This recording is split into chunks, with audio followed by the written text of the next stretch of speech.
Hello. Yes, good afternoon, everybody, and welcome back. My name is AJ, and I'm a postdoc here in the University of Cambridge.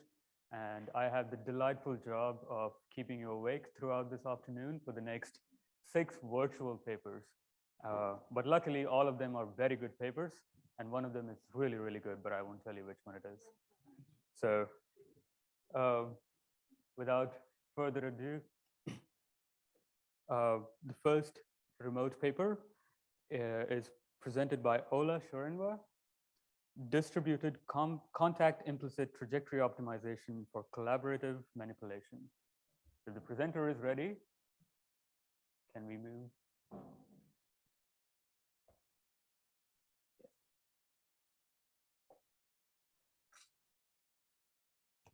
Hello everyone. I'll be presenting today on distributed contact-implicit trajectory optimization for collaborative manipulation.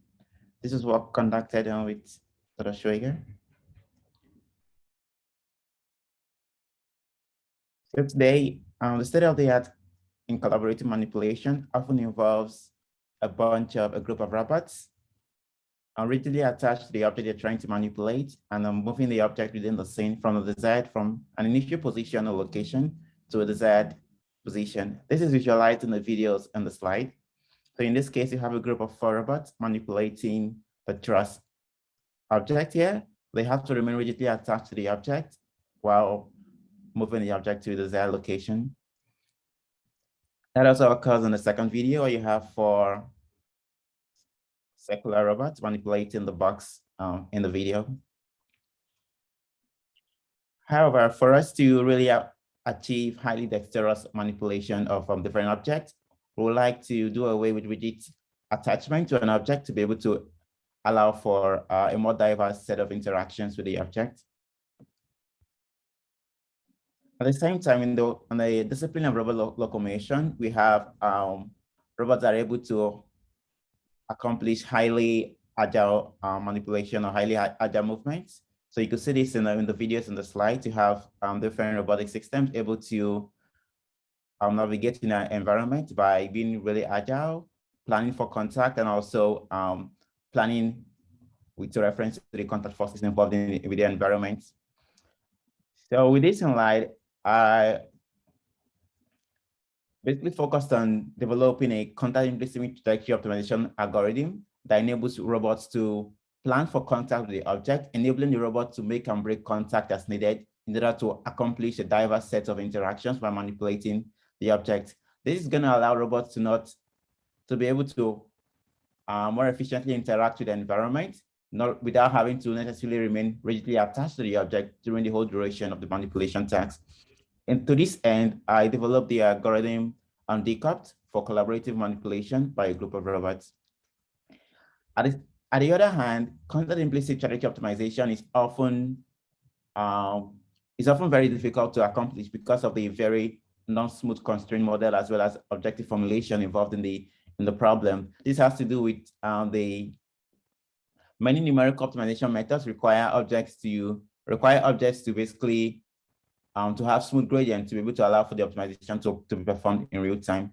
So they overcome some of the inherent optimization challenges in non-smooth contact-implicit optimization problems, while also enabling these robots to compute their talks locally. So the robots don't have to rely on any centralized computer or station to communicate with. They just communicate locally over a hop-to-hop local communication network to be able to compute their talks without also computing the talks of other robots, which helps to improve the efficiency of the entire optimization algorithm. So in this case, we have a group of robots initially starting away from the object. They're able to identify where the object is in the space and able to manipulate the object to the desired position. So the space of collaborative manipulation can be really divided into a class called leader-follower methods, in which a leader computes the talk for the whole group of robots and then subsequently communicates the solution of the automation problem or control down to each robot. These methods face a major challenge of failing to scale to a large number of robots, because as the problem scales, you have a single robot computing the talk for a larger group of robots, which quickly runs into, which creates a lot of communication overhead as well as computation overhead. There are also optimization-based methods that try to pose the problem as a automation problem and subsequently solve this in a decentralized manner, as showcased in by the citations on the slides. Also, in the space of trajectory optimization, they are commonly classified into multi-phase methods as well as contact-implicit methods. When multi-phase methods require the specification of the contact phases and sequences by which the robot is going to be able to manipulate or move between different regions in space. The challenge multi-phase methods produce is that they basically work for simple systems in which it's quite intuitive to reason across the various contact phases or sequences that the robot has to traverse to be able to locomote within its environment. On the other hand, contact-implicit methods try to embed this reasoning within the optimization problem. So the contact forces are modeled as impulses within an optimization problem, and in the optimization solver is allowed to reason over the sequence of contact phases that are required to be able to accomplish a given locomotion task. So this is showcased in some of the work by Poser, as well as other works by Newnet. So to be able to accomplish contact-implicit trajectory optimization for object manipulation, we begin with defining a contact model that defines the forces that the robot is allowed to exert on the object when in contact with the object.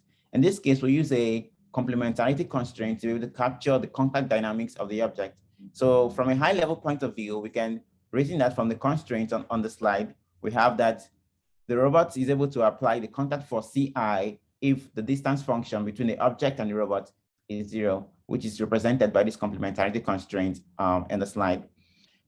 The contact force acts along the gradient of the distance functions, which is also given by the Fi function right here. And the whole set of these constraints consists of a non-smooth complementarity constraint that poses a great numerical optimization challenge in the space of contact-implicit trajectory optimization. In addition to that, we have friction constraint at the point of contact, which model again the friction cone, constraining the tangential component of the contact force based on the normal component of the contact force. In our formulation, we also include collision avoidance constraints, which prevent the robot from colliding with one another, as well as also penetrating within the object. The set of complementarity constraints, along with the friction constraint and collision avoidance constraints, we stack all these constraints into a vector of constraint called ROI. This consists of the non-smooth constraints arising in the problem formulation.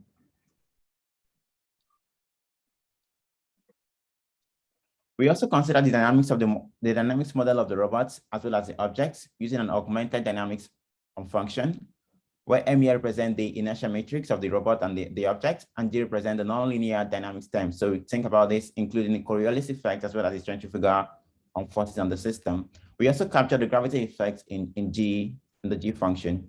V of tau is a actuator selection matrix that selects out the torques in tau to the actuated degrees of freedom of the robot. The object right now is considered to be unactuated. So basically it's an underactuated system. F in this case represents the contact forces, and W transpose is the Jacobian that actually transform the space of forces into the joint torques in the system. We also included a equality constraint on the initial positions and velocities as well as orientation of the object in the constraint H of X. Next. As mentioned previously, the non-smooth constraints are concatenated in the function R. With the set of constraints, we're able to formulate a contact-implicit trajectory optimization problem given on the right side of the slide, with the objective function that is summed over all the robots. So each robot has its own local objective function, allowing us to decouple this problem across each of the robots and then solve this in a decentralized manner rather than solving the problem on a central computer or station. We consider a hub-to-hub communication network in this scenario, in which each robot keeps a copy of the object trajectory as well as the velocity of the object, in addition to the contact forces, because the only coupling between the robots in this case is the object. Basically, the object is the unifying entity in this problem. So each robot has a copy of its own trajectory denoted by X. the copy of its own torque. It doesn't compute the torque of other robots, just its own torque represented by tau I for robot I, as well as a copy of the trajectory of the object, since all the robots have to collaboratively manipulate the object from doing the task. Over the communication network, each robot communicates with its neighbors, and it doesn't share its own local variables. It only shares the variables relating to the object's trajectory, as well as the contact forces. This results in the distributed formulation given below, where we have introduced the extra variables xi of the object and xj of the object associated with the robot I and robot j's local copy of the object trajectory. To solve this problem, we derive the algorithm decouped from the separable optimization variable alternating directional method of multipliers, which itself is a variant of the consensus ADMM method widely used for distributed optimization. It involves formulating the augmented Lagrangian of the problem shown on the previous slide, and then updating the primary variables using as the minimizers of the augmented Lagrangian, while updating the dual variables using gradient ascent on the augmented Lagrangian. This results in a two-step procedure. In the first step, you update your primary variables from as its minimizers of the problem shown on the slide, where J consists of some consensus terms, which basically enforce that the contact forces estimated by each of the robots should align in terms of the contact forces applied to the object. At the same time, the trajectory, the local copy of the trajectory of each robot has to be the same with those of its neighbors. And assuming in a connected network, this enforces that all robots compute the same object trajectory and subsequently manipulate the object uniformly along the same trajectory. Here, we also know that each robot only reasons about its contact dynamics given by ROI, rather than the concatenated contact dynamics for the whole set of robots. This helps to reduce the complexity of the problem by reducing the number of non-smooth constraints considered locally by each robot. And the second step, each robot updates its dual variables using dual ascents, which here just consists of simple arithmetic operations that can be conducted or completed quite quickly. So the decoupled algorithm boils down to two steps. In the first step, each robot computes its optimal torque locally by solving the optimization problem by performing the two-step procedures shown previously, and subsequently communicates only its copy of the object trajectory and its copy of the contact forces applied to the object to its neighbors. It doesn't communicate its torques, neither does it compute the torques of other robots. So we examine the performance of our algorithm in simulation. Here we consider the manipulation of a rod by 4 robots on a surface with friction. So we consider the frictional forces applied onto the robot as well as the rod in this case.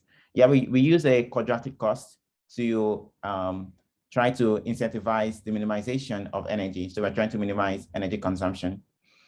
The centralized algorithm, in this case, we compare again a centralized algorithm, which consists of about 1,944 variables, compared to our algorithm, which reduces data by 1,186 variables. But the most significant reduction here is actually in the complexity and the number of non-smooth constraints considered by each method. We consider the success rate of the method. We can see that here decoupled is able to outperform the centralized method in terms of the success rate. The low success rate of the centralized method stems from, again, the difficulty in solving the optimization problems. So we set the maximum number of iterations to about 5,000, and we can see that within 5,000 iterations, the centralized method fails to solve a huge proportion of the problems that we test on. In terms of computation time, we can see that decoupled also outperforms the centralized method by almost a factor of about 7.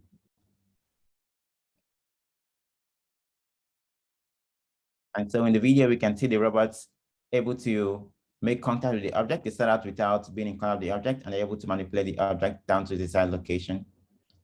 We also examine our algorithm in another scenario in which an object is dropped from a height. And here, 3 quadrators are tasked with manipulating the object in flight and then placing it down on the box on the left. Here again, we achieve a reduction in number of variables with respect to the centralized algorithm. We also look at the computation time. We can see that decoupled again achieves almost about a factor of 2 times speed up in terms of the centralized method. This again has to do with the reduction in the number of non-smooth constraints that arise within the optimization problem. Yeah, we show a snapshot of the contact forces where you can see the discrete nature of the contact forces. So we have a portion of the during a portion of the manipulation task, they're not in contact with the object, but they're on they're able to contact the object and then apply contact forces along the way. So this gives you a visualization of what happens in the task. So the robots are able to contact the object, are able to manipulate it as visualized in the video, and able to place it off on the box on the ground. So in conclusion, we're able to derive the decoupled algorithm that allows for the robots to make and break contact with the object during the manipulation task. We also introduce a method that reduces the complexity of the ensuing optimization problem by reducing the number of non-smooth contact forces examined during the optimization problem. So in essence, decoupled allows the robots to be more expressive in doing collaborative object manipulation. Thank you.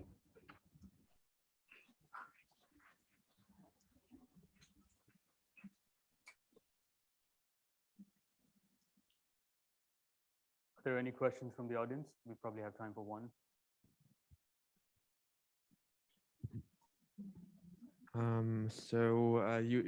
If I understood you correctly, so very nice talk, first of all, but you are planning trajectories, right? So there's no feedback then going on. I mean, all you have shown simulations now, but is it that way that you plan one fixed trajectory and then you just try to execute it? So what would happen if there occur errors that sum up over this trajectory and then that would not suit anymore what's going on? Especially, for instance, on slide 2, on the right-hand side, there was simulation where the object was, it was not that rod from later on, but where the object was wiggling a bit. So was that physical or was that an error in the simulation? Or so how would it connect to errors in the real world, so to say? Yeah, thanks for the question. So on the slide, the videos on slide 2 were from a different work that shows the previous work in collaborative manipulation. But our method decoupled is embedded within a model predictive control framework.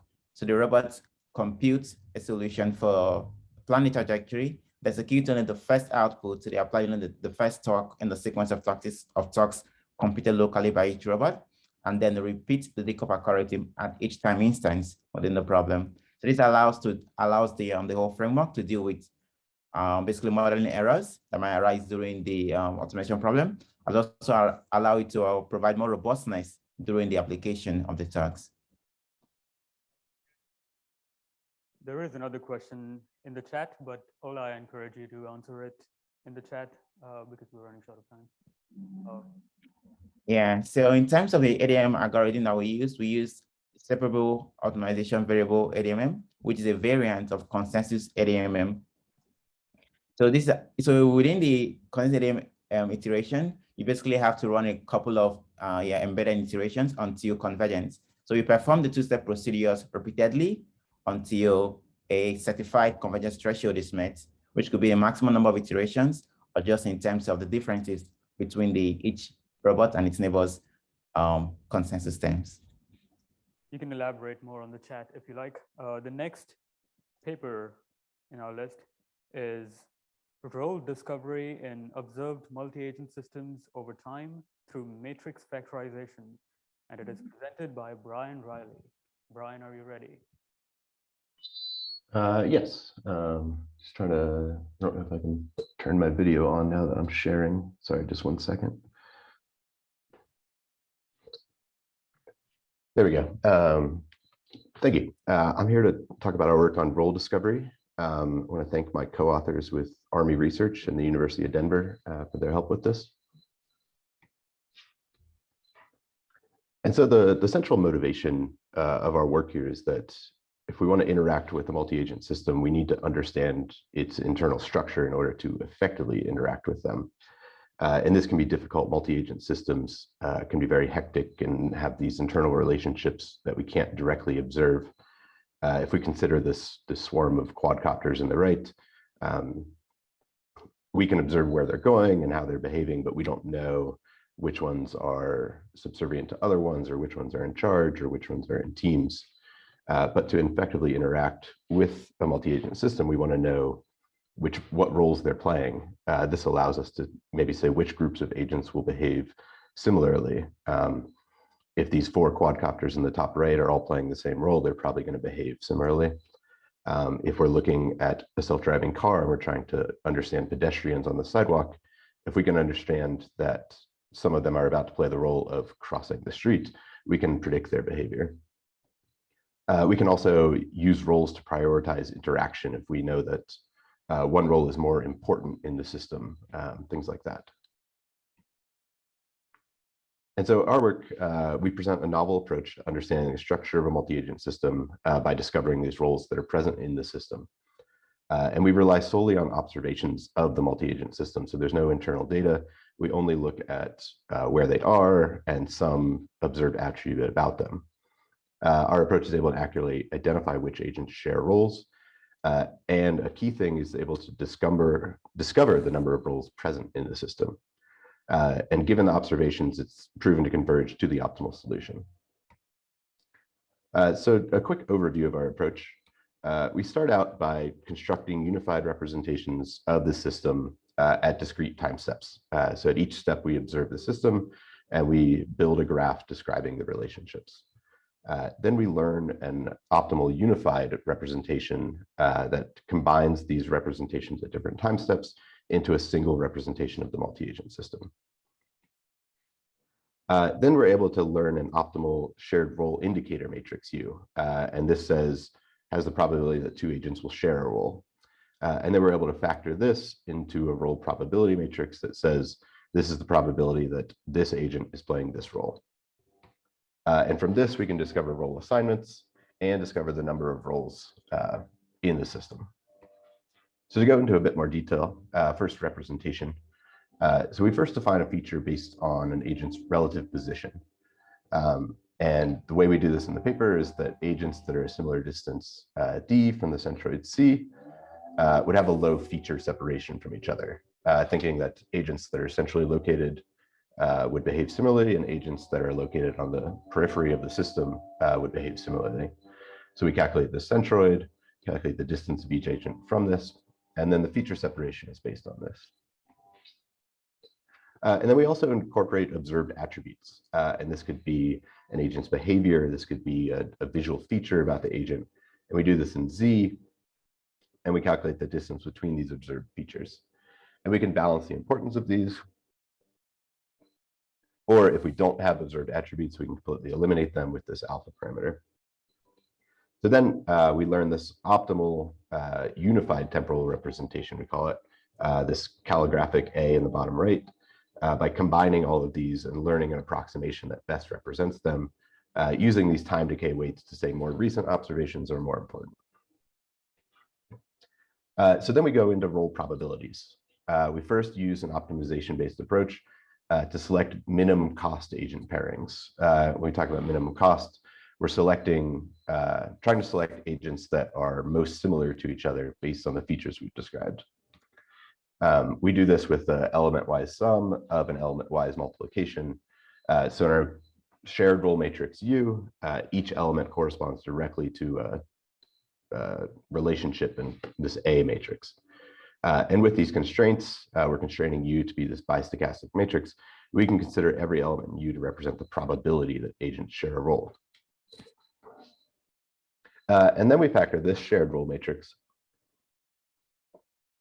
to determine the probability that an agent plays one of m different roles. And we introduce this role probability matrix W to represent this, and we factor it based on this equation on the right. Again, constraints are used so that we can consider the values in each row of W as probabilities. And when we talk about m roles, our main approach considers m as equal to n minus 1. We don't really care if there's n roles or the same number of roles as the number of agents, because then each agent's doing its own thing. And that's, then they're each doing their own role, and that's not really interesting. So we consider m equal to be n minus 1. We also have a version of our approach where if we do know the number of the roles in the system a priori, we can set m to that. So if we have 6 agents, but we know there's only 2 roles occurring, we could set m equal to 2 in this function. And then finally, we assign role labels based on the probabilities in W. Each row in W is the probability that an agent plays one of m roles, And so we select the maximum probability and assign the agent that role label. And from that, we can discover the number of roles present in the system based on the number of unique labels. So if we go in and we think m equals 3, but r equals this 0, 1, 0, 1, 1, we only have 2 labels.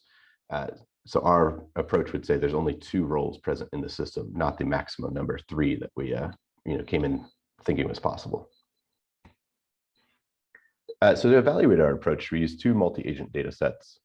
One is one released by UCLA. It's an aerial video data set of interactions of people, multiple different events, and multiple different roles.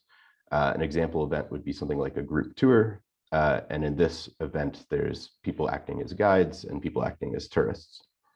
For this, we consider positions to be just in the coordinate frame, and observed attributes describe the shape of the agent from this overhead view. We also introduced a new data set that we called Swarm Red Team. This consists of these ballistic-like trajectory data you see on the right for multiple robots. Some robots acted as hubs, and some robots acted as auxiliaries. You can see at a certain point in the animation, the 2 trajectories turn into multiple trajectories. In this, we're assuming we observe the system sometime after they've turned into these multiple ones, and we want to figure out which ones are hubs and which ones are auxiliaries. So this included 100 instances each for various combination of hubs and auxiliaries to get different relative sizes between the roles and different multi-agent system sizes. For this, positions would be lat long and altitude, and the observed attributes described a behavior based on a communication protocol. So our 2 metrics, we wanted to have a metric for role assignment. We used the adjusted RAND index. It's a clustering metrics that tells you the accuracy of your labeling. And we wanted to look at the error and discovered roles. Basically, if we said there were some number of roles in the system, but there's a ground truth number, what's the absolute difference between that? And then we compared to a number of existing approaches. The first, MMGE, is multimodal graph embedding. This is an approach that was introduced to identify teams in a multi-agent system. So we can interpret these as roles. This one cannot identify the number of roles. We looked at SCAN, which is a structural classification approach for networks. This looks for grouping in networks, but also looks for hubs and outliers. We compared to DB-SCAN, which is a state-of-the-art clustering approach. This can identify the number of roles, as can SCAN.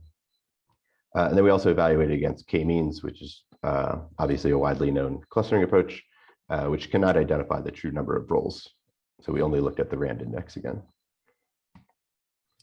So on the UCLA dataset, we see our clustering performance or role assignment performance on the left. We can see that our approach, the 2 red lines, one with known M before and one where we discovered M, outperformed any of the compared methods. The clustering approach has actually performed the worst here in terms of the average performance. On the right, we can see the error in the discovered M. So here, lower values are better as we get close to no error. We can see that, again, our approach was the most accurate in discovering the number of roles, with DB-SCAN having a very wide-ranging performance here. On the Swarm Red Team, we see similar results. On the left is the role assignment performance. Again, our approach discovers the most accurate labelings for the agents. On the right, again, we see that our approach has the lowest average error. I'll note here SCAN on this one always discovered 3 roles, so its error was always 1. There's no standard deviation there. So in conclusion, given these observations of an unknown system, we can construct a unified temporal representation and learn the probability that each agent plays a particular role. From this, we can identify role labels and discover the true number of roles in the system. It's proven to converge to the optimal solution. I didn't go into this in the presentation, but feel free to look at the paper for more details. An evaluation on data sets shows that our approach outperforms existing methods in both identifying role labels and discovering the number of roles in the system. Thank you for your time. I'll take any questions and feel free to reach out to me by email. Thank you.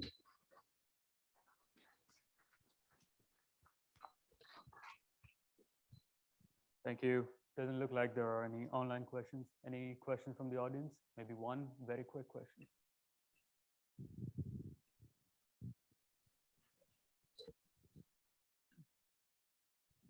Okay, great. The observations, you had some data, for example, distance from centroid and so on. Did you also look into data like how close an agent is to a particular landmark in the environment? So that could also be relevant to a role, or how close two agents are with respect to each other. So maybe two are working together. We did not explore that in the paper. We did note that a nice thing about our approach is that, yeah, you could replace the sort of the features and distance functions we've used with other things and still build this unified representation that, you know, we actually do the main part of the approach in factoring. But I think that could certainly be useful in incorporating more data like that. Yeah, we're sort of limiting our position data to say we're only using that one aspect of it. But yeah, two agents next to each other, that would tell us something. So that would probably add some information. I have a quick question too. Is it possible to have more roles than agents? Could you have M greater than N?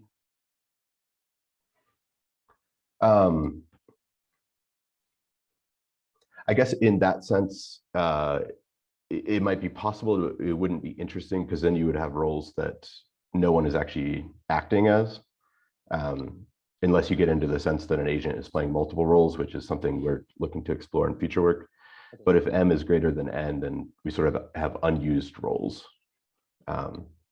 Mathematically, I think it would work fine, but we did not explore that directly. Yeah. Okay. Thank you so much. Yeah. The next presentation is on stochastic assignment for deploying multiple marsupial robots. And it is presented by Graeme Best. Graeme, are you here?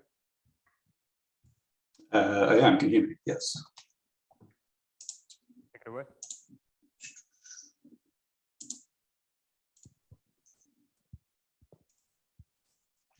Okay, hi everyone. So my name is Graeme Best. So what I'm presenting here is our work on stochastic assignment for deploying multiple marsupial robots. This is with Chris Lee and Jeffrey Hollinger, and we are at Oregon State University. So we are increasingly seeing teams of robots being deployed in a wide range of environments. This includes oceans, farms, and urban infrastructure environments. And not only are these teams getting bigger, but we're also seeing heterogeneous capabilities deployed amongst the team. So what I mean by this is each robot might have different motion or sensing or different endurance, battery life, communication hardware, and all these different capabilities are somewhere in the team, but not each robot has these capabilities. And so in this work, we're particularly interested in a specific type of heterogeneous teams called marsupial robots. And this is where one robot is actually being carried by another robot and deployed when it is ready. And so the advantage of these systems is that this allows deploying the specialized capabilities of a heterogeneous team anywhere in the environment. So let's take a close look at this particular example system. So this is from the recent DARPA Subterranean Challenge. At the bottom here, we have a carrier robot. It is a ground robot. It's very robust, a rugged robot, has lots of assets on board, such as communication, and has a long endurance in terms of battery life. And so this carrier robot, it is carrying this aerial robot. The aerial robot is a passenger robot, and it is constrained until it is deployed. So the passenger robot, it has a short operating range, so it's a little bit limited in that respect. But what it brings to the table is that it has much more agility that allows it to overcome challenging obstacles. So you can think of shafts or doorways or stairwells that the ground robot can't overcome by itself. And so in this work, not interested in just one of these marsupial robots, but actually teams of these marsupial robots that need to work together. And so broadly, we're interested in this coordination problem for these large teams of robots. But in this presentation, I'm going to focus on this one specific question. I feel like this is one of the most important questions that we need to answer for these teams, is when and where should the carrier robots deploy the passenger robots? And so if we break down this question a little bit further, it can be posed in this way. So at each time step, the carrier robots need to decide, should I either deploy a passenger robot right now, or should I save this passenger robot to a later time step? And so even though this is a simple binary choice at each time step, there's actually a lot of things that need to be considered. And so here's just a list of some things that were thought of. So it can be based on the current observed value of the current location, predicted value of future locations that might inform you whether you want to save it for later or not.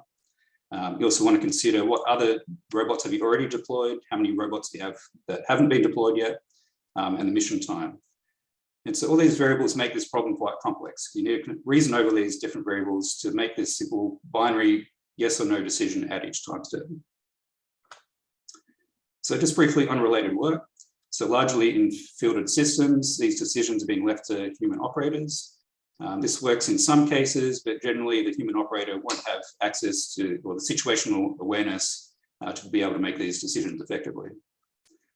One first step at automating this decision process is some kind of predefined Boolean conditions. So for example, if you see an object or if a timer times out, that's when you deploy it.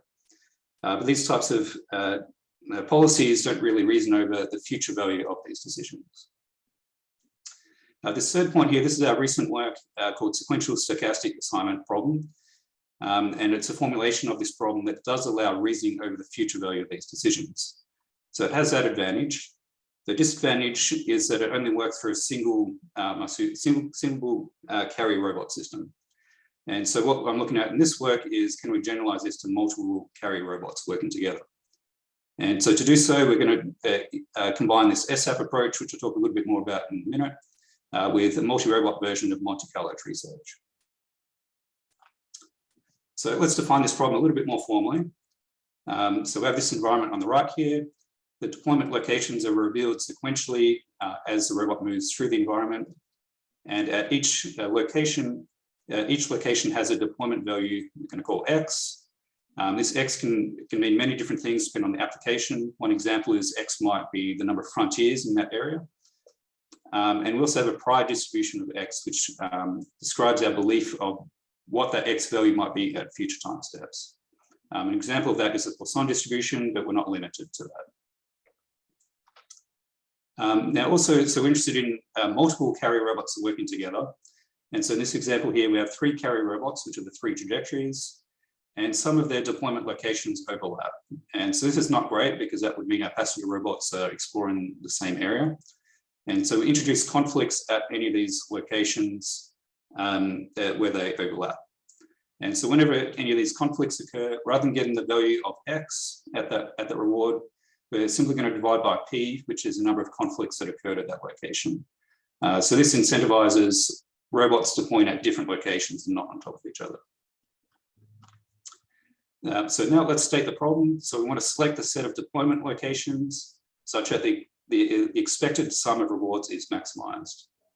So mathematically it looks like this. We have this, we want to find pi here that maximizes this expected sum where the expectation is with respect to the belief, the sum over all the robots for their deployment rewards. So first, let's briefly look at the single carrier scenario. I'll just go into this very briefly. So let's say we have this team here, 1 ground robot, many aero robots. We're first going to pad out this system with these non-deploy agents.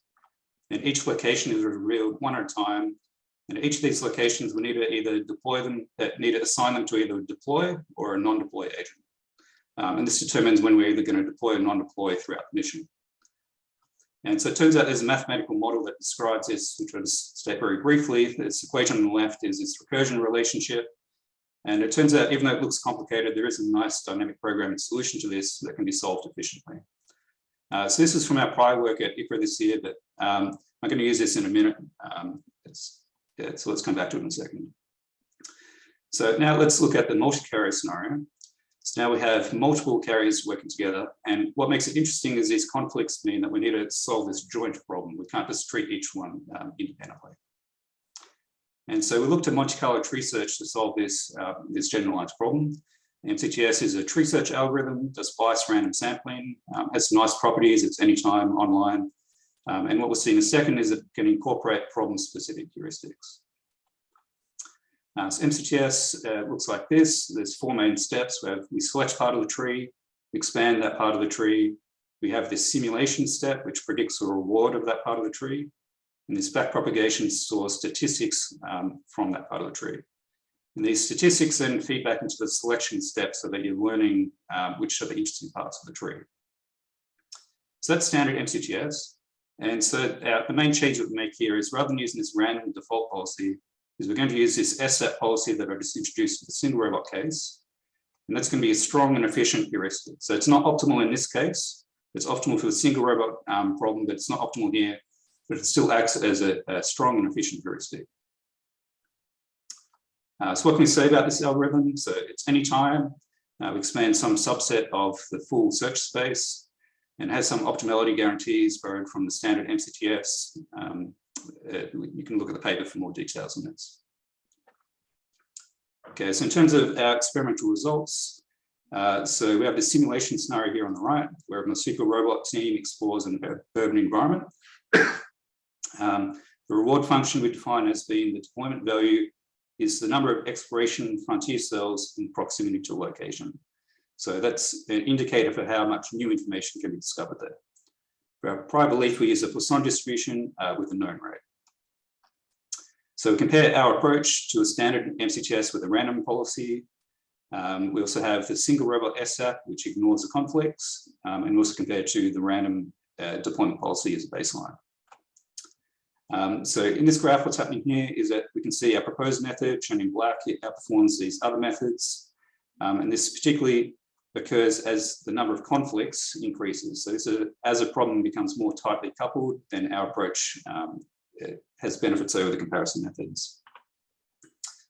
We've also shown that it scales well to larger teams. So as we add more carrier robots, our approach outperforms the comparison methods. This example here, this is from a data set from a nuclear power plant from the Subterranean Challenge. In the scenario, we're deploying 3 carrier robots, 3 passenger robots. On the right there, you can see where they deployed, shown by the shapes. And in the table, you can see that there's a significant improvement from our method over these comparison methods.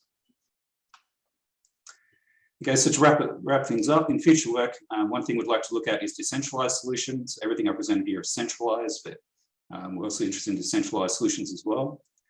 We're also interested in looking at different ways of formulating this algorithm. One idea is to formulate it as a closed loop policy rather than this open loop sequence that I presented here. Looking at other inter-robot dependencies, so not just these conflicts, but maybe there's other ways that the robots interact with each other. We're also interested in heterogeneous passenger robots. So each passenger robot's not identical, but they actually have different capabilities amongst that team. And lastly, we're interested in looking at other types of scenarios. One thing we're particularly interested in is in marine robots, such as when you've got a surface vessel that deploys underwater vessels or even flying vehicles. And can we deploy or employ the same types of algorithms for these types of scenarios? Thanks for listening. I think we have some time for some questions. Thank you.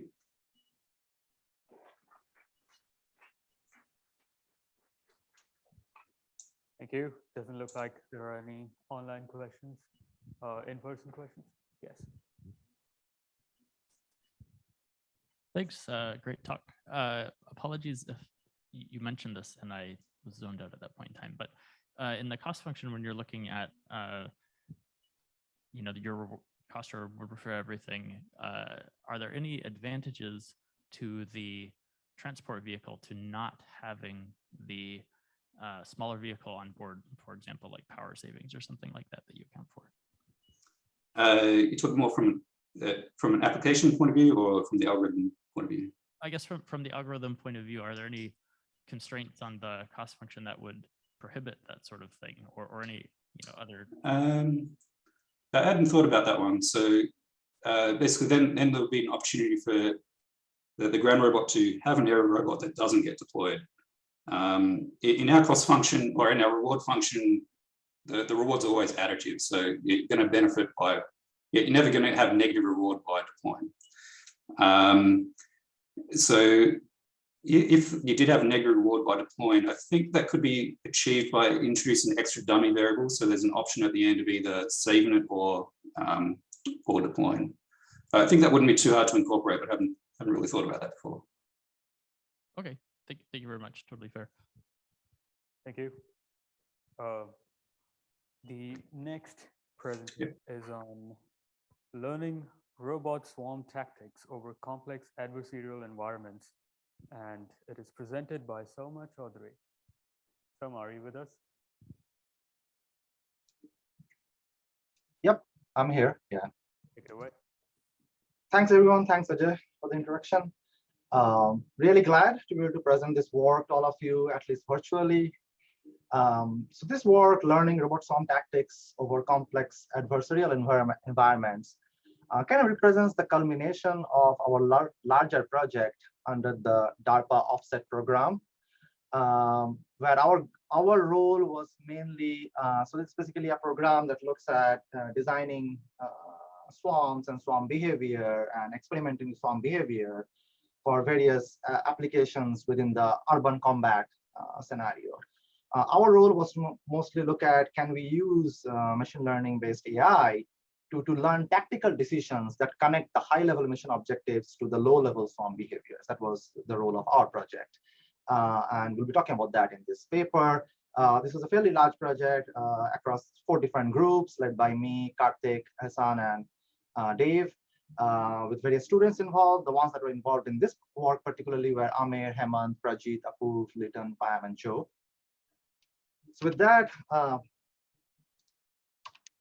this is an overall outline of what I'll be going to talk about today, starting with the motivation, challenges, and contributions of this work.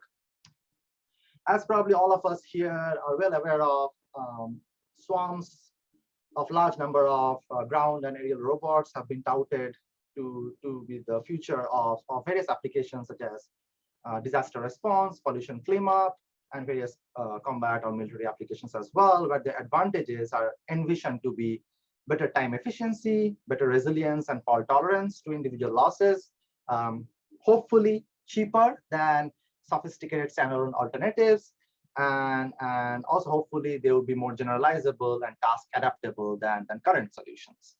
Now, having said that, making it really work is really hard.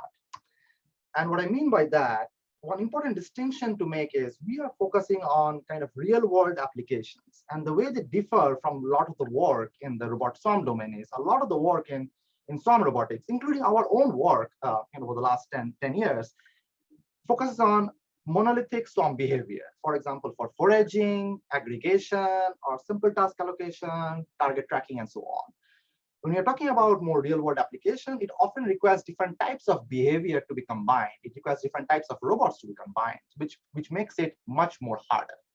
So the first challenge we typically face in swarm operations at real-world scale is collective complexity, which means that we are looking for approaches that can map between the high-level mission objectives and the low-level swarm behavior. And there is a lot of mature work in modeling the low-level swarm behavior, for example, formation flight, aggregation, collision avoidance, coverage, and so on. But there's a gap between that and the high-level objectives. And that's where the tactical models fit in. We are not among the first one to look at tactical models. There is various other work in the domain of platooning, autonomous car driving, and other decision-making problems where such tactical models have been looked at. We posit that a good way of designing these tactical models is through machine learning, which is also not necessarily unique. There are a couple of other work that has looked at the same hypothesis of using machine learning to design tactical models, but there's very limited work in actually making learning feasible or tractable for large-scale swarms performing really complex missions. What are the other issues that you run into in making this happen? Well, the curse of dimensionality is always there with swarm. Bigger swarm sizes means exploding state action spaces. Not only that, when the state action spaces vary, that's a significant difficulty for most neural networks, which are used to handling fixed state and action spaces, right? Secondly, there's environment complexity, which means you need to have simulators that are able to simulate those environments at certain degree of realism. But at the same time, you do not want it to be so complex and expensive that running these episodes become intractable, because for most of these approaches to learn the tactics, you are probably simulating tens of thousands of episodes, right? So if you're trying to simulate things at a very high degree of realism in terms of perception, control, and action, that may not be feasible for learning. So what's the sweet spot? And figuring that out and making sure you have the right simulator that is fully integrated with the primitives as well as the learning is quite challenging from a software perspective. And lastly, there is heterogeneity. With complex missions, you would like to use different types of robots which have different capabilities.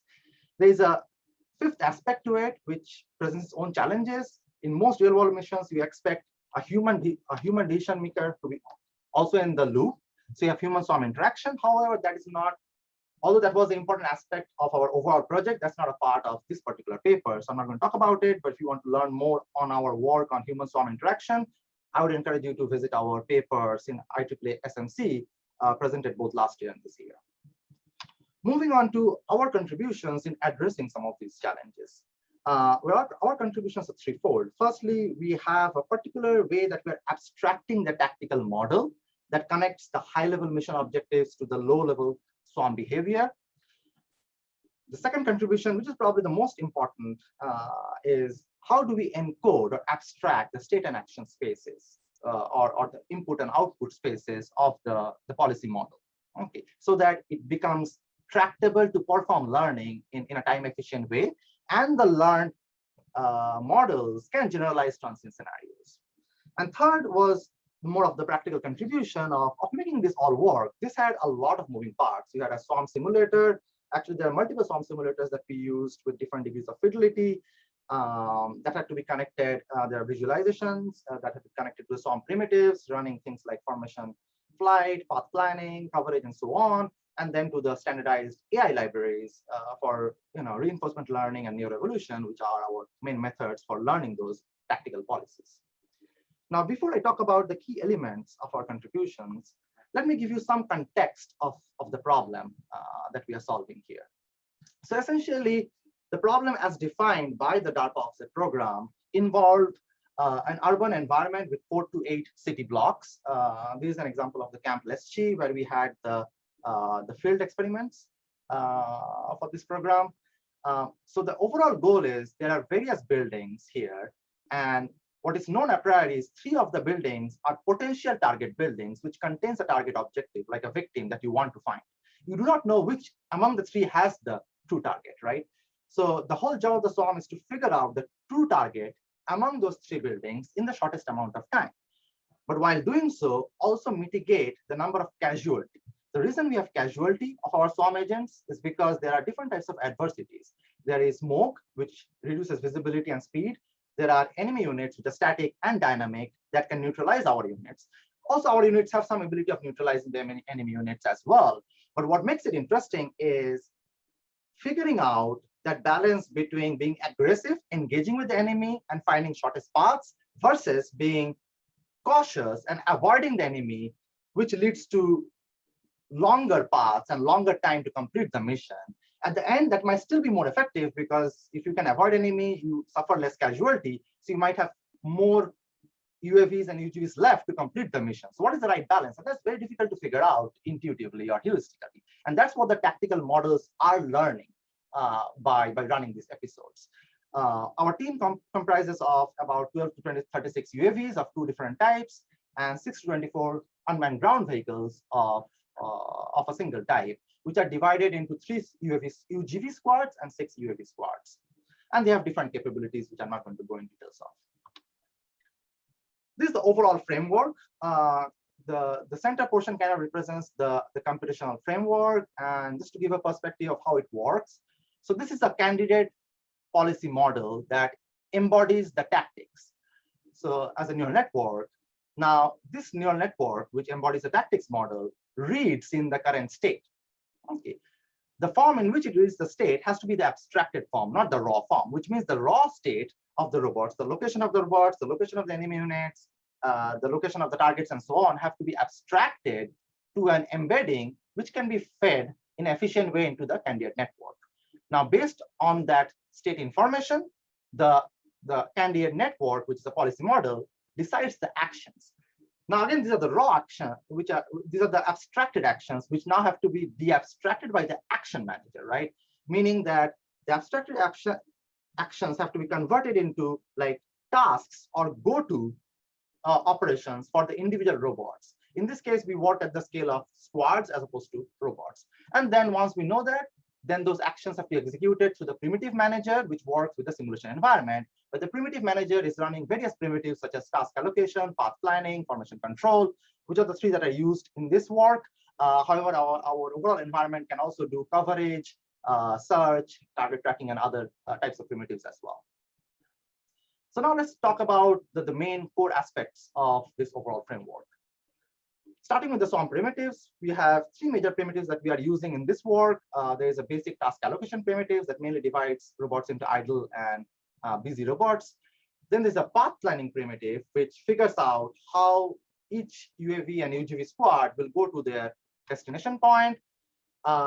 This uses a topological graph abstraction of the map and then the Dijkstra's algorithm to figure out the shortest paths.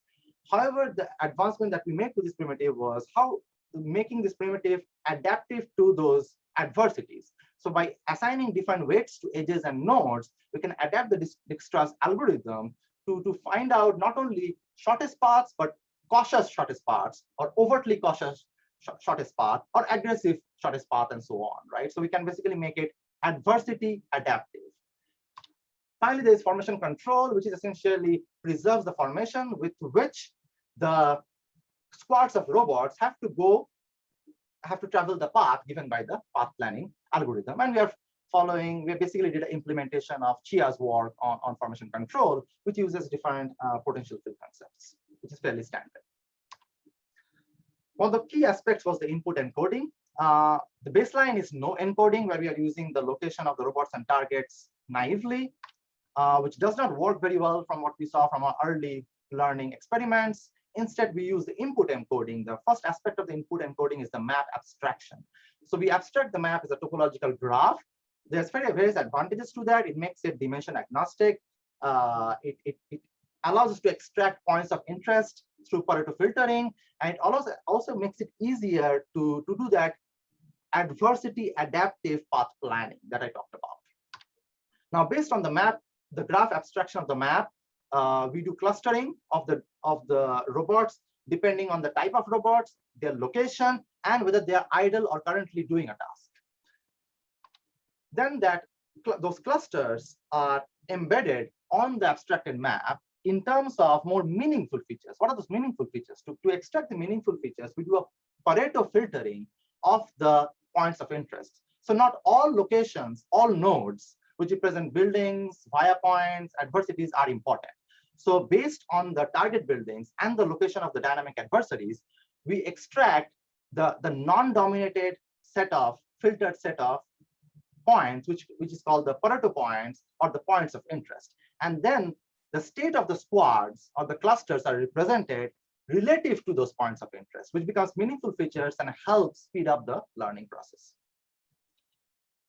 Coming to output encoding, again, the naive encoding, the naive approach would be no encoding, where you assign tasks to every robot, which was found to almost not work. We were not able to learn without any output encoding. So output encoding was found to be very important.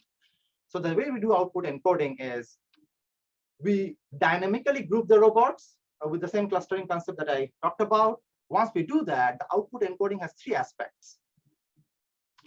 We assign groups, sizes to every squad or every cluster. Then we assign the destination that the squad should go to, which is like the task, right? And that task can only be chosen as the Pareto nodes of the abstracted map. And third, the caution level that the squad should use in going to their next destination. So if they use highly cautious one, like the blue line, they're using a long path, completely avoiding the enemy units. If they use a less cautious or aggressive path, that would be a shorter path, but that takes them through the enemy units, which means that there is a chance that some of the swarm members in that squad will be lost because of engagement with the enemy units, right? So that's kind of the balance. The caution balances that factor. And you can see an example here of the tactical actions for team 1 would be form a team of 3 UGVs, go to the point of interest number 8 and avoid conflict, which means take the really cautious path. Moving on to the learning methods, we have 2 learning methods. The first one is neural evolution, which is basically using genetic algorithms to evolve the structure and the weight of the neural networks that are embodying the tactics model. We used our own version of neural evolution, which was present in ICRA a couple of years back, and since then has been successfully used for various autonomy and controls planning problems. We also integrated a standard reinforcement learning, the A2C, which is the synchronized version of the advantage actor critic method. We use the stable baseline implementation, which is slightly programmatic improvement of the OpenAI, the popular baseline that is commonly used. New revolution was our primary method because of the advantages of being embarrassingly parallelizable. It can easily use parts or end of mission rewards.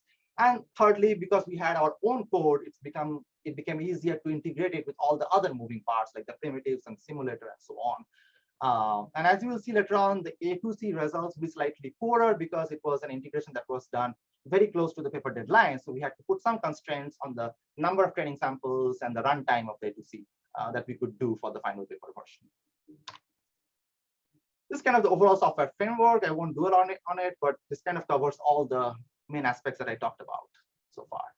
And the simulation or simulator that we're using is based on the Bullet physics engine, and it's available publicly on GitHub, and I'll show the link in a later slide. This is the overall problem definition. The left-hand side table shows the size of our swarms, the number of train and test scenarios that we're using. The training scenarios are used during training, and then we test on unseen scenarios. The objectives we have already talked about. The capabilities of the UAVs and UGVs are given here. UAVs are faster, so they typically used for scouting and finding the target building. But the mission requires the UGVs to reach the target building in order for the mission to complete. Here's the reward function formulation, which has two parts: the success part and the search incomplete part. If the search is successful, only the first part, the green part, is evoked for the reward function. If the search did not complete, then only the second part, the red part, is evoked if the search is incomplete. Moving on to our results. On the left, we show the convergence history of one of the case studies. As you can see, there is nice convergence of the neural evolution algorithm in this case. And there's significant complexification of the network. So the network grows from like somewhere around 4 layers to around 14 layers. Total number of nodes are 84. So it's a fairly deep network, but that is narrow. Okay. So overall, it's not a large network. Experiment 2 had to deal with consecutive missions. When you do consecutive missions, survivability becomes more important because a fraction of the team has to survive to do the successive missions. I'm not going to go into details of that. If you're interested, you can look at the paper, and we talk about how the survivability affects when you have consecutive missions. Souma. Yeah. Sorry, we're running short on time. Maybe could you fast forward to 1 or 2 minutes? And yeah. Time for questions as well. Yeah, I'll just wrap up in 30 seconds. Yeah, sorry. Yeah. So some of the most important results is the ablation study, bringing out the importance of encoding the inputs and the outputs. And the key takeaway here is that output encoding is highly critical, as you can see here, both from the robots are the neural evolution results, that without output encoding, when output encoding switched off, the rescue time is very high. And that's the case both with RL as well as neural evolution. So the key outcome was that output encoding is absolutely critical. And in the case of neural evolution, input encoding is also important, because if you switch off input encoding, the robustness goes away. I would skip this to the conclusion. I'll play the video while we are having the Q&A. So the main takeaway elements is that we have an end-to-end framework for learning swarm tactics. Encoding of outputs is absolutely critical for learning to even work. We are able to learn using any standardized methods, both neural evolution and standard policy gradient methods like A2C. Lessons learned, edge cases are always present, even if you have anticipated for most of them. Some of them will pop up and crash. So make sure you catch and discard those while you are learning, as opposed to stopping your learning. Also, while we are able to generalize across scenarios within the same environment, generalizing across environments is still some way away for this work. Future work would be to study the scalability with increasing swarm size, looking at how to deal with different number of squads. In this case, the number of squads are fixed at 9, and how we can combine neural evolution and hierarchical RL that can learn the reward function in an intermediate manner, so that we can do more complex, longer time period missions. So with that, I'll end our talk, and I'd like to acknowledge DARPA and NSF for supporting this work. And here you can see some videos of the swarm missions on the 2D environment, as well as the high fidelity validation on the bottom right corner. With that, I'll open it up for questions and comments. Thank you. And I'll have this video play. Thank you. Are there any questions from the audience? Because there are 2 questions virtually. No? So Souma, maybe you could answer one and take the other in chat. Sure. The first question from the wonderful anonymous attendee is, there are several blocks preceding and following the learnable strategy. 1, have you considered using a framework to progressively absorb them into the learning block? So if I understand correctly, you are the question is about the software framework itself. Probably I spent less time on the framework. So so the way the framework works is through interfaces, and the reason the interfaces are very important is to allow generalizability. For example, somebody else might come in who's also doing work with deep learning of multi-robot tactics or behavior, could use their deep learning models on our framework. And by creating these standardized interfaces between the simulator, the primitives, and the learning, you can easily switch out different primitives, right? Different simulators, different learning methods, which is why the interfaces are more important as opposed to trying to couple all the software elements into a single framework. Probably the coupled framework would run faster, maybe in some cases, but it might reduce the generalizability and the extensibility and wider benchmarking of the world. Thank you. There is another question in the chat, and I encourage you to answer it in the chat itself. Okay. General audience, the question is, why is output encoding so important? Is neuroevolution or reinforcement learning better at planning task assignment than other control primitives? So if any of you have thoughts about that, you can think about that as well. Thanks, Ajay. Yeah. I know there is a wonderful evening of Cambridge outside, but there are 2 more wonderful presenters. The first one is reactive multi-fitness learning for robust multi-agent teaming. And it is presented by Connor Yates. Connor, are you with us? I should be, and hopefully you can see my slides now. We can. Perfect. Take it away. Excellent. All right. Thank you all for having me. My name is Connor, as introduced, and along with our collaborators of Albidenas and Contumer at Oregon State, I'd like to present our work today. So what I want for you to picture is an autonomous mission to Mars that is going to last for multiple years, executed by many robots coordinating to survey the surface of this planet, right? While manual control works for a single robot, directly manipulating dozens or hundreds with a significant time delay becomes infeasible, even as these more robots bring the benefits of a multi-agent system to our exploration task. A good solution to this is going to be an independent agents that can learn to act autonomously. But since we have independent agents that we're trying to train, this begs a certain question, which is, what reward are we going to actually get to the team? How are we going to train these agents up in the first place? So imagine these robots, right? Their rewards could be something about finding liquid water, or do we want these robots to just map out ion concentrations? Should they be studying rocks in general, or should we also make sure that their reward functions that they're trained with encapsulate finding life? And none of this also addresses the familiar problems with robotics that we're probably way too familiar with, such as braking, sending data back, staying charged. Really what I'm asking these robots to do is to broadly do science. And so trying to capture that into a single reward function is very difficult. Our previous work, we looked at addressing this problem where we have our tasks that are sparsely rewarded, such as operating for months or years at a time with a single reward coming at the end. And that these are complex and cooperative because there are lots of different tasks these robots are being asked to do. So our structure for this previously, we don't try and learn a single solution based off of the sparse reward. We instead take all these different possible rewards we could have and generate individual behaviors that solve them independently of one another. And then by selecting these behaviors in a hierarchical manner based off that sparse feedback, we can get the overall performance. The goal here is to shift the problem from learning how to move to learning which behavior matters right now for me to best complement my team. There's a big limitation with this though, right? Which is that we're limited to this behaviors that we are working with from the start to the end, right? And our previous architectures were assuming that these behaviors are going to be sufficient for all operations. And if I'm going to be operating these robots out in an environment for years, ideally, that is going to be a very naive assumption, right? I can't assume that my environment's going to be static. Things are going to change out there, and I need to be able to handle that.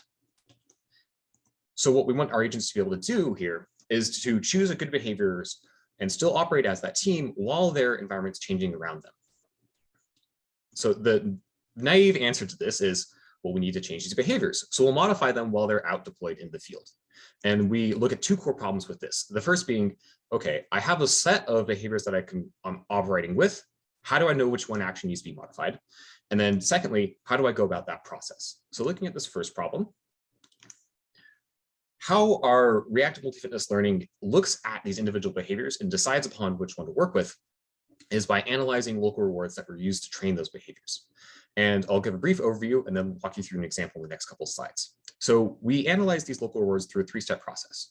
The robot asks itself, okay, is the entire team struggling? Is the most previous sparse global feedback that I've received very low and lower than what it should be, right? Because if the team's not struggling, then I don't need to change anything. Secondly, is there something that I am doing wrong? Is there a specific behavior that I'm trying to, that is the reward that measures my performance on that behavior is deviated from the previous expected value? And then lastly, does it actually matter that that specific behavior isn't being done very well? I.e., am I trying to actually do it? So let's walk you through an example. The domain that we use in this work is our rover domain, which we have a team of robots that move around in a planar environment, performing a series of tasks. They could be all sorts of types of observation tasks. What's critical is that the robots have to move to them in order to perform that observation task. Critically, there is a specific sequential order to these tasks, and I want the robots to do them one after the other.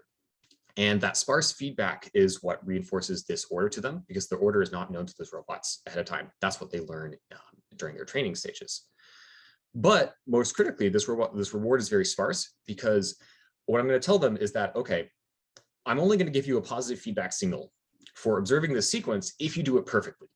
If you can observe every type of point of interest, every type of task out there in the environment in the correct sequence, you'll get that positive thumbs up. In all other cases, you don't get a signal back. And this is nice because it models the very human intuition of someone sitting there and looking at a bunch of data that's come back and saying, oh, hey, this is what I was looking for, and I didn't know it ahead of time. So let's look at some of the rewards in play as this single robot is trying to drive by and observe this red iron point of interest and how that environment changes. So for the first few months of deployment, the agents are receiving some sparse feedback from operators, but they're getting a good feedback. So the entire team, their global signal is coming back at a high value. This agent, since it's not trying to go towards this green task in the lower left, is receiving, it can calculate a local reward for that, and it's very low, right? It's not trying to do it, which makes sense. The thing that it is doing a good job of is observing and executing these tasks on the upper right. Now, there's going to be a problem that's introduced, which is that no longer can this agent actually execute its task of performing this, say, iron sample at this location. And this could be due to changes in the terrain that require a new driving behavior, and the previous behavior doesn't allow the agent to actually get close enough to perform the proper observation. After this change occurs, right, this is what's going to happen to the team's entire performance. The team's entire performance, there in black in the global reward, is going to decrease because now one of the agents can't fulfill this necessary step of fulfilling this entire observation sequence. The agent's individual score for this observing these red areas is going to drop because it can't do it as well. But also, interestingly, the green one stays completely flat because nothing has changed in that area and nothing's preventing that agent from doing it, but it's also not trying to do it in the first place. So if we go back to our first three questions, right, this agent's going to be asking itself, is the team struggling? Yes, because the entire team's global fitness has now decreased. Am I doing something wrong? Yes, because there is a score that I previously had a high value for, then now have a much lower value for. And lastly, does it matter? In this case, yes, it does. The agent can correctly identify that it needs to fix something with this red task observation behavior because it's trying to do it. And this leads us to our first contribution of being able to analyze rewards to identify these behaviors which aren't working. And so now how do we actually modify and augment these behaviors in the agent? And this goes down to how we actually choose the behaviors in the first place. So we do this by first generating the sets of all the behaviors that we might give to the agents initially. And we're going to group them based off of similarity. And this similarity currently is a kind of intuitive, engineered approach But what we're looking at is saying, okay, I'm going to give you different types of behaviors to go and do similar tasks, such as searching a region for iron and doing so at different speeds, or moving away from my teammates at a slow speed just to make sure I don't collide, or moving away from my teammates at a very fast speed so that we can kind of disperse around the environment. But what's critical is that these things are grouped based off of just kind of their general task similarity. If they're trying to solve a similar task, they're just doing it in a different fashion. The agent is going to choose one of these populations of behaviors based off the immediate state that's received, and then it's going to pull a single behavior out of that population, and that's what it will follow and actually drive the robot and calculate the motor actions. The previous architecture instead used a very flat layer of behaviors, and one behavior would get chosen and that generates the action. So what we're doing here instead is we have these populations of these different ones. These behaviors are generated individually in a pre-training phase. And then a top-level neural network is evolved during team training prior to deployment, and that's what chooses these behaviors, and that's where you get this coordination effect learned. And so we can select a population, we pull the best behavior out of it, and that generates our action. And we model this individual population as multi-armed bandit, and we do this because this allows us to insert a new behavior with an optimistic initial value. That ensures that both the behavior is selected next time around, but also this critically allows us to not overwrite any of the behaviors in this current population, not retrain that top-level neural network and lose any of that coordination that we've already learned, and guarantees that we aren't going to impact any of the behavior populations where they might get affected. So looking at some experimental results, I've talked about how we have these broad external disturbances. We modeled this as having agents which have to drive up close towards these tasks, these points of interest, in order to observe them. They have to get within a certain radius. About that radius, we're now going to employ a sticky region where the agent has to drive at a high speed in order to get through it. Otherwise, its wheels get stuck. If it doesn't drive fast enough, it can't get through and can't successfully observe this point of interest. And critically, the agents do not have a behavior that can overcome this new disturbance while they're deployed. So let's look at what this looks like. So what we're going to be showing here is not learning curves. This is agents after they've all been trained in an environment. And they're still trying to do this sequential three-step observation task, right? So for the first 10 epochs, which you can think of as weeks or months out in the environment, the team is doing pretty well. And then I introduced this change, and a specific type of one of these heterogeneous types of points of interest that they have to observe becomes sticky, and someone on the team can no longer observe it. That someone is not agent one in this case. And notice the breaks in the y-axis here. Agent one is doing a very poor job observing this specific type of point of interest that's now become sticky. And that's because it's not its role in the team. That's not what it learned in the coordination training phase. The role was learned and fulfilled by agent zero in this case. And so agent zero's first initial task in a lot of these training situations was to go about and observe this type A point of interest. Once it became sticky at epoch 10, it could no longer do so because it doesn't have the behavior to actually do that. So what I'm going to do now is going through this process with reactive multi-fitness learning. Agent zero identifies that it needs a new behavior, alerts me, the operator, and I provide a new behavior that allows it to overcome this sticky region. So agent one still has a bad score, and it's actually completely unchanged. We haven't touched or modified agent one at all because the new behavior is added only to agent zero. But with this new behavior that allows the agent to drive much faster, it can overcome that sticky region and fulfill the performance on observing this specific type of point of interest. And that allows the entire team now to resume performance at a high level because the entire sequence can be properly observed. So the contributions of this work are about analyzing our rewards to identify behaviors which aren't working in the current scenario, and a structure which allows us to inject behaviors into local populations. And what's nice about this is that these local rewards are immediately computable by the agents, and they're doing this by comparisons by looking at their past performance and what their current perceived performance is to just look for those deviations. And that's pretty easy and quick value for them to calculate. And by injecting these behaviors, we're specifically trying to avoid retraining the agents and not forgetting any of the current behaviors, which some of the results in the paper show a robustness to this when you inject a bad behavior. So we can do this, and the agents can overcome unforeseen circumstances with minimal modification. The next steps of this work are going to be looking at how we can more autonomously generate these behaviors and automatically group and make sure that we have diverse sets of behavior populations. And with that, I'd like to thank our funding sponsors at the NSF and AFOSR and open the floor to questions. Thank you.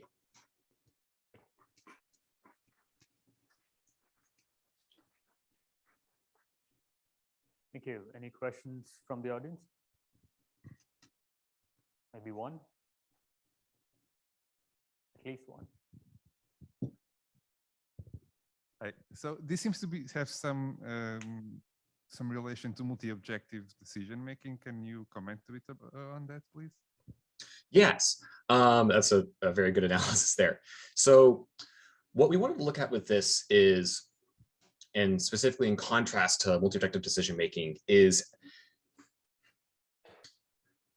how we can both create structures that we can stick out into the world and easily train when we don't necessarily know what the trade-offs are going to be ahead of time, or what those trade-offs between those multiple objectives as they change dynamically. So one of the aspects with multi-fitness learning in the previous work is you can think of it almost as resolving that multi-objective decision-making problem at every time step, but doing so in an efficient manner since it's encoded in a feed-forward neural network, and you're not, resolving the tabular problem of multi-objective decision-making at that time step. Does that answer your question? Yes, thank you very much. Thank you.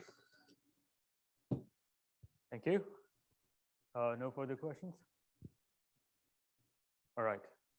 We'll move on to the final presentation for today. And the title is BotNet, a simulator for studying the effects of accurate communication models on multi-agent and swarm control. And it is presented by Mark Selden. Mark, are you with us? Yep. Can you hear me? Yes. All right, let's do it. So hi, everybody. I'm Mark Selden, and I'm currently an undergraduate student at UC Berkeley. I'm pretty excited right now because this is my first opportunity to publish and present at a research conference. So thank you all so much for being a part of that. Today, I'm going to be talking to you all about BotNet, a simulator for studying the effects of accurate communication models on multi-agent and swarm control, in which we detail exactly that, a simulator that we have built and proposed for dual simulation of both multi-agent control and networking. And this paper was written by myself, Jason Jatto, Felipe Campos, Nathan Lambert, and Christopher Piester at UC Berkeley in collaboration with Daniel Drew at the University of Utah. So before too long, let's get into it.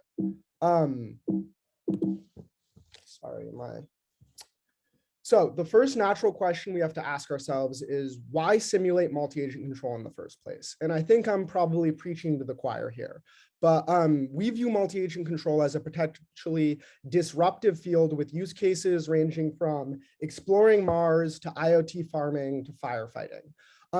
But it is both expensive and slow to test control theory in the real world in terms of human time, waiting for experiments, and hardware. So that's what motivates a simulator. And today we're going to be talking more specifically about a decentralized control paradigm in which each agent is responsible for its own policy. We choose this paradigm because it scales better than a centralized paradigm with high agent counts and tasks which are dispersed over large areas of space. And I'm going to be talking a lot later about this specific kind of problem with swarm robotics. But in a lot of the algorithms in a decentralized paradigm, including some of the algorithms we've seen today, agents must communicate with each other to share state information and their future plans or policies. And that communication happens through networking. But when looking at many multi-agent control papers, we've noticed that this networking, a central component to the task, is oftentimes not accurately simulated. So the core of our motivation is this idea that networking affects performance in significant ways and should be simulated more. So we've seen that this is potentially a problem, and let's look at our solution, and that's BotNet. Here we have a little demo of how the visualization module of BotNet works, where first you start the networking simulation and the agents emulate sending packets to each other to negotiate a network topology and scheduling functions, or what agent transmits when. And then once the agents are able to form a reliable network, you can start the multi-agent control side of the simulation, in which you have the agents execute your control theory in the simulator while simultaneously and synchronously querying the network and updating their communications based off of that ever-changing network. And so how did we build this?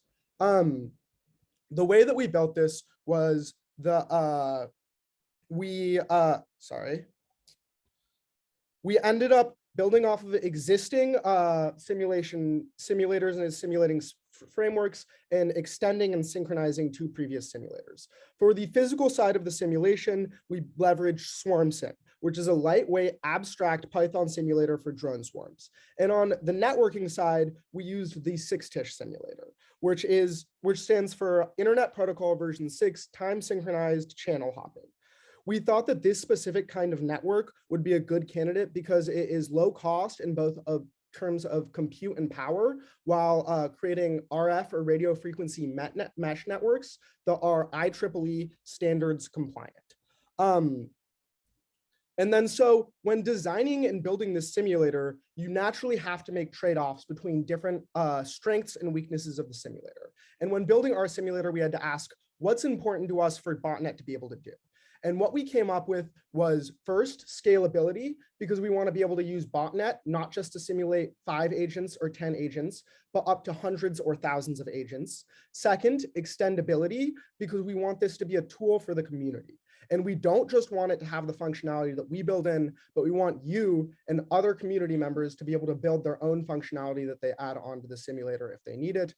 And finally, we wanted it to be easy to use. So we wrote it completely in Python with ease of experimentation in mind and designed it to let you rapidly prototype experiments and algorithms. And one of those metrics that we talked about prioritizing was performance. And we got pretty encouraging results where we saw that the runtime of the simulation scales about linearly with the number of agents that you're simulating, allowing us to have decently fast and reliable experimentation with up to agent counts of 2,500 agents, which was very encouraging to us. And so as I'm talking about this simulator, you might be asking yourself, are there other options out there on the market, and was it necessary to build a new simulation option? And we highlighted 2 specific other simulation options that are currently out there, specifically RoboNetSim and RosNetSim. As you can tell, simulators are very cleverly named. But specifically for RoboNetSim and RosNetSim, they add things which our simulator doesn't, but they also don't hit on all 3 areas of emphasis that we wanted for our simulation. And RoboNetSim is a framework for integration implemented for the NS3 and Argos simulators, which has a greater granularity than BotNet. However, a much greater level of expertise is required to develop simulations and experiments in RoboNetSim. Similarly for RosNetSim, it's a package for integration of a network simulator into ROS packages, but it requires a significant level of expertise in the simulator in order to build the networking hooks into ROS for your specific networking simulator, and is significantly less scalable than BotNet due to the low-level physics simulation. So what we were thinking is that you shouldn't have to be an expert in simulators in order to run experiments in multi-agent control theory, and that's why we built BotNet. But I've been talking a lot about these simulators of both simulating networking and physics. So the next thing we have to ask ourselves is, does the simulation of networking actually have a difference and make an impact on multi-agent control theory?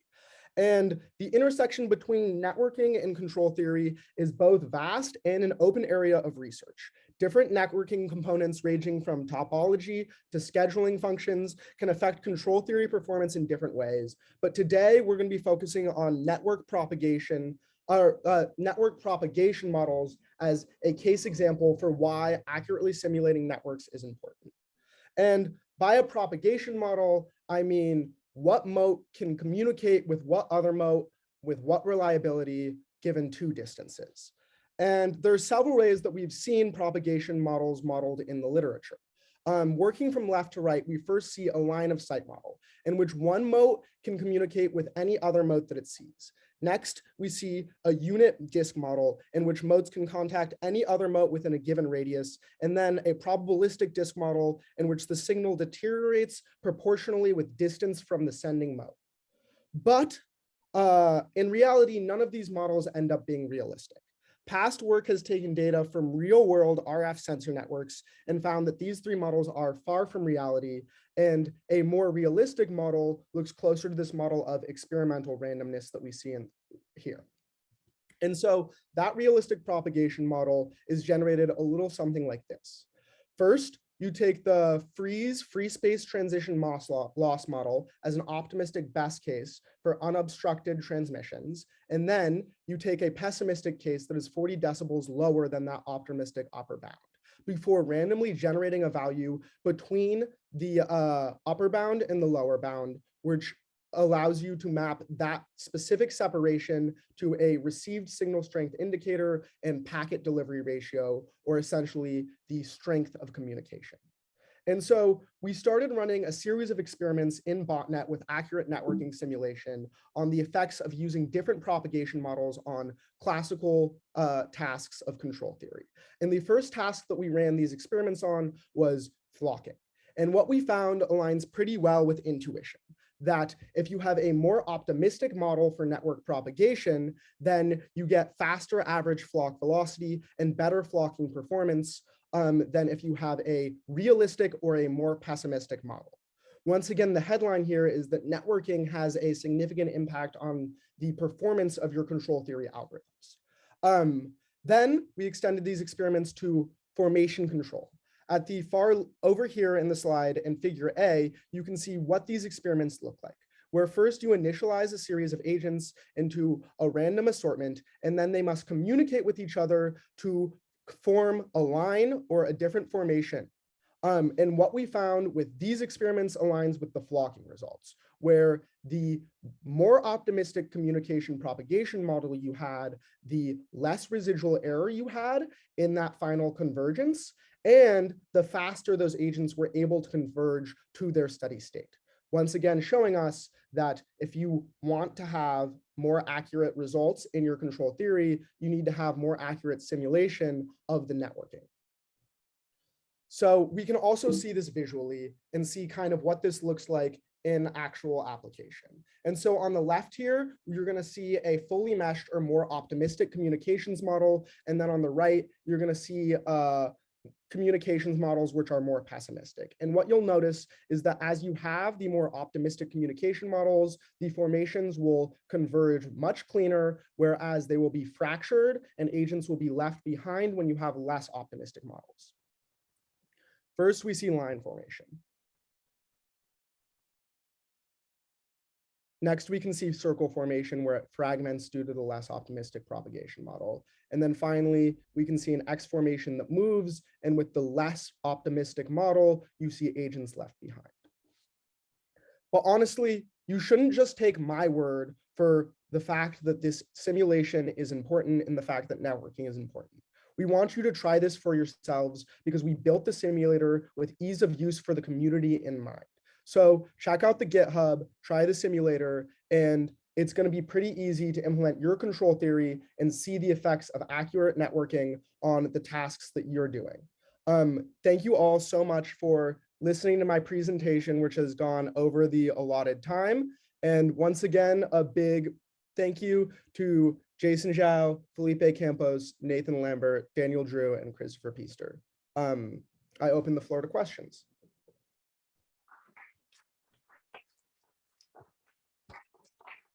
Thank you. Once again, no questions virtually. Any questions in person from the audience?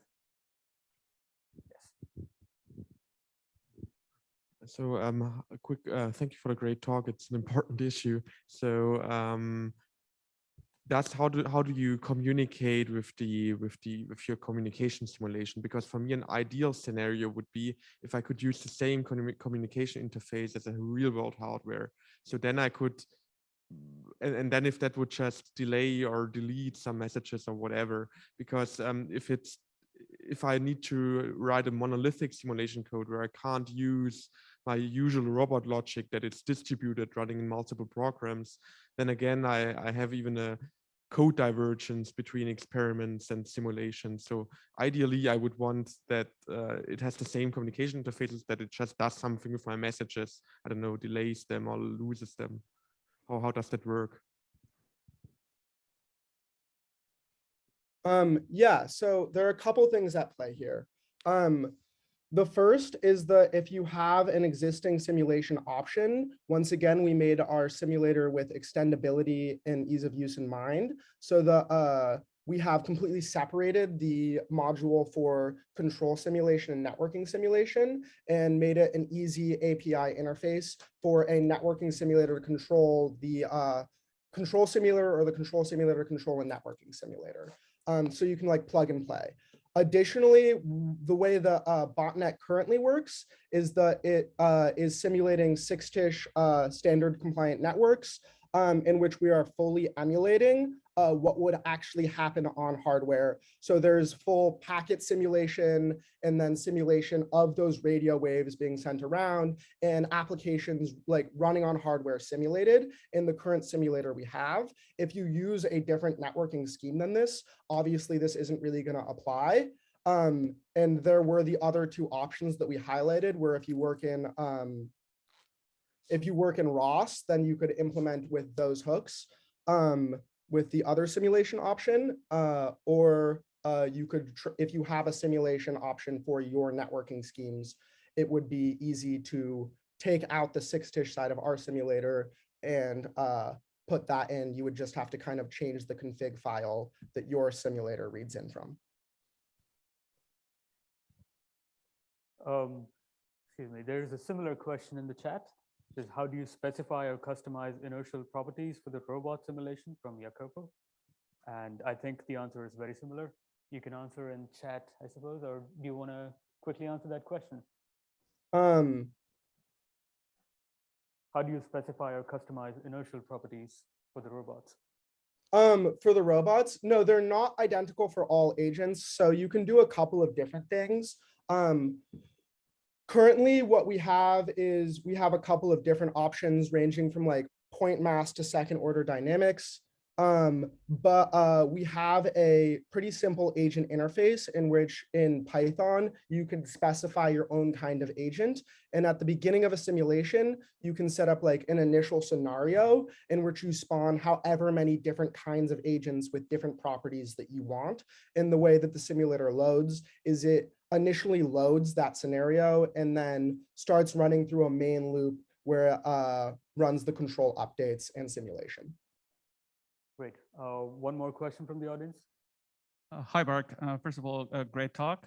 My question is, I guess I missed that whether the network that established the network model, is it base station based or is it an ad hoc network?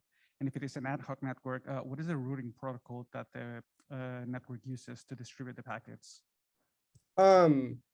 So I wasn't the like networking lead on the team, but I believe that it's an ad hoc network. And I think the routing protocol is dynamically negotiated per experiment. And we have like multiple options for we have like, that's one of the open areas of research that we want this simulator to be used for, right? So that people can use different algorithms in the context of multi-agent control, both in networking and control, right? So that you can like implement your own routing protocols and your own protocols for forming network topologies and scheduling functions and who transmits at what time slot, right? So within our networking simulator, we've done all of like the hardware and packet sending